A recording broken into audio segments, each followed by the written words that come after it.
ಎಲ್ಲರಿಗೂ ನಮಸ್ಕಾರ. ಇವತ್ತಿನ ವಿಡಿಯೋದಲ್ಲಿ ನಾನು ಈ ಗ್ಯಾಸ್ಟ್ರಿಕ್ಕಿಗೆ ಒಂದು ಹೋಮ್ ಮೆಡಿಸಿನನ್ನು ಮಾಡಿ ತೋರಿಸಲಿಕ್ಕಿದ್ದೇನೆ. ಈ ಹೋಮ್ ಮೆಡಿಸಿನನ್ನು ಮಾಡಲಿಕ್ಕೆ ನಾನಿಲ್ಲಿ ನೋಡಿ 1 ಟೀ ಸ್ಪೂನ್ ಆಗುವಷ್ಟು ಮೆಂತ್ಯ ತಗೊಂಡಿದ್ದೇನೆ. ಅದೇ ರೀತಿ 1 ಟೀ ಸ್ಪೂನ್ ಆಗುವಷ್ಟು ಜೀರಿಗೆ ಇದೆ. ಅದೇ ರೀತಿ ನೋಡಿ ಇದರಲ್ಲಿ ಈ ಓಮ್ ಕಾಳು ಕೂಡ 1 ಟೀ ಸ್ಪೂನ್ ಆಗುವಷ್ಟು ತಗೊಂಡಿದ್ದೇನೆ. ಬನ್ನಿ ಇವಾಗ ನಾವು ಯಾವ ರೀತಿಯಾಗಿ ಆ ಹೋಮ್ ಮೆಡಿಸಿನನ್ನು ತಯಾರು ಮಾಡೋದು ಅಂತೇಳಿ ಇವತ್ತಿನ ವಿಡಿಯೋದಲ್ಲಿ ನೋಡಿಕೊಂಡು ಬರೋಣ.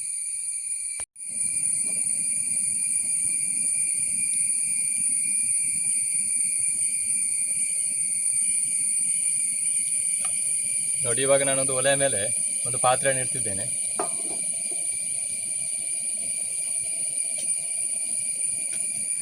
ನೋಡಿ ಇವಾಗ ನಾನು ಇದಕ್ಕೆ 2 ಲೋಟ ಆಗುವಷ್ಟು ನೀರನ್ನು ಹಾಕಿರ್ತೇನೆ.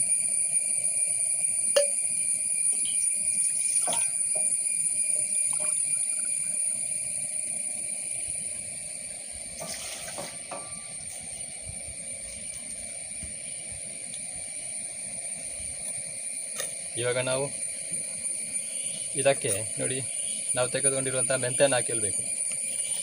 ಈ ನಮಗೆ ಈ ಮೆಂತ್ಯ ಉಪಯೋಗ ಏನಂತ ಹೇಳಿದರೆ, ಈ ಗ್ಯಾಸ್ಟ್ರಿಕ್ನಿಂದ ಉಂಟಾಗುವಂತಹ ಈ ಹೊಟ್ಟೆ ನೋವನ್ನು ನಿವಾರಿಸಲಿಕ್ಕೆ ಈ ಮೆಂತ್ಯ ಹೆಲ್ಪ್ ಮಾಡ್ತದೆ.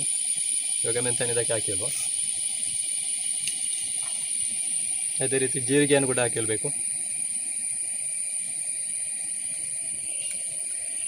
ಅದೇ ರೀತಿ ಓಮ್ ಕಾಳು. ನೋಡಿ ಇವಾಗ ನಾನು ಈ ಕಷಾಯಕ್ಕೆ ಉಪ್ಪನ್ನು ಹಾಕಿಳ್ತಿದ್ದೇನೆ. ನೀವು ನಿಮ್ಮಲ್ಲಿ ಬ್ಲ್ಯಾಕ್ ಸಾಲ್ಟ್ ಇದ್ದರೆ ಈ ಬ್ಲ್ಯಾಕ್ ಸಾಲ್ಟನ್ನು ಹಾಕಿoli. ಬ್ಲ್ಯಾಕ್ ಸಾಲ್ಟ್ ಇಲ್ಲ ಅಂತಿದ್ದರೆ ನಮ್ಮ ಮಾಮೂಲಿ ಉಪ್ಪನ್ನು ಕೂಡ ಹಾಕಿಳ್ಬೋದು. ಇದನ್ನು ಮುಚ್ಚಳನ ಮುಚ್ಚಿ ಚೆನ್ನಾಗಿ ಕೊದಿಸಿಕೊಳ್ಳುವ.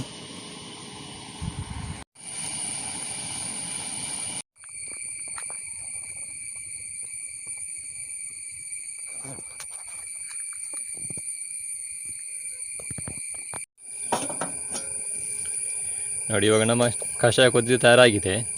ನೋಡಿ ಇವಾಗ ನೀರಿನ ಕಲರೆಲ್ಲ ಚೇಂಜ್ ಆಗಿರೋದು ಕಾಣ್ಬೋದು. ಇವಾಗ ಇದನ್ನು ಒಲೆಯಿಂದ ಕೆಳಗಿಳಿಸಿಕೊಳ್ಳುವ. ನೋಡಿ ಇವಾಗ ನಾವು ಕುದಿಸಿದಂಥ ಕಷಾಯವನ್ನು ಶೋಧಿಸಿಕೊಳ್ಳುವ.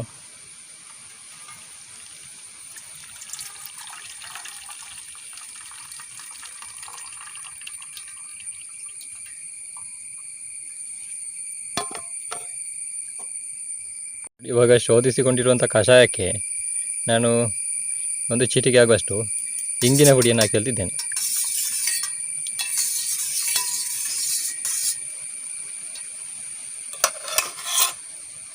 ಇವಾಗ ನಮಗೆ ಚೆನ್ನಾಗಿ ಕುದಿಸಿಕೊಂಡಾಗ ಇದರಲ್ಲಿ 1/4 ಲೋಟ ಆಗುವಷ್ಟು ಕಷಾಯ ಸಿಕ್ಕಿದೆ.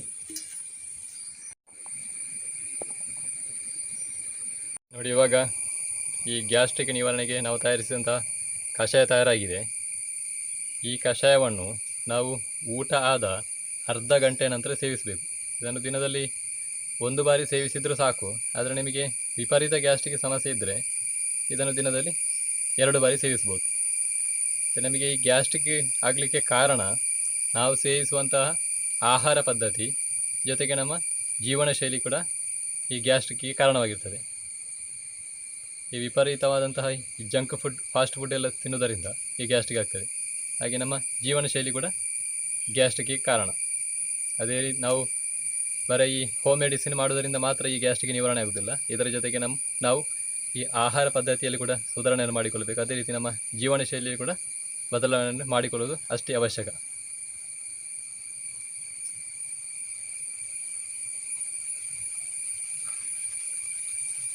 ಇಂಗು, ಅದೇ ರೀತಿ ನಾವು ಜೀರಿಗೆ, ಓಮ್ ಕಾಳು ಮತ್ತು ಇದಕ್ಕೆ ನಾವು ಉಪ್ಪನ್ನು ಕೂಡ ಸೇರಿಸಿದ್ದೇವೆ. ನೀವು ಬ್ಲ್ಯಾಕ್ ಸಾಲ್ಟ್ ಸಿಕ್ಕಿದರೆ ಅದನ್ನೇ ಹಾಕಿಕೊಳ್ಳಿ.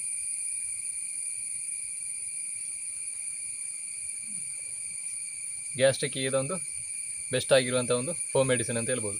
ಹಾಗೆ ನಿಮಗೆ ಇವತ್ತಿನ ವಿಡಿಯೋ ಇಷ್ಟ ಆಗಿದ್ದರೆ ವಿಡಿಯೋಗೊಂದು ಲೈಕ್ ಮಾಡಿ, ಶೇರ್ ಮಾಡಿ, ನಿಮ್ಮ ಅನಿಸಿಕೆ ಅಭಿಪ್ರಾಯವನ್ನು ಕಮೆಂಟ್ ಮಾಡಿ ಅಂತ ಹೇಳ್ತಾ ಇವತ್ತಿನ ವಿಡಿಯೋ ನಾನು ಇಲ್ಲಿಗೆ ಕೊನೆಗೊಳಿಸ್ತಿದ್ದೇನೆ. ಮುಂದೆ ಇದೇ ರೀತಿಯ ಹೋಮ್ ಮೆಡಿಸಿನ್ ಅಥವಾ ರೆಸಿಪಿ ವಿಡಿಯೋದೊಂದಿಗೆ ನಿಮ್ಮೆಲ್ಲರನ್ನು ಭೇಟಿ ಮಾಡ್ತೇನೆ ಅಂತ ಹೇಳ್ತಾ ಅಲ್ಲಿಯವರೆಗೆಲ್ಲರಿಗೂ ನಮಸ್ಕಾರ.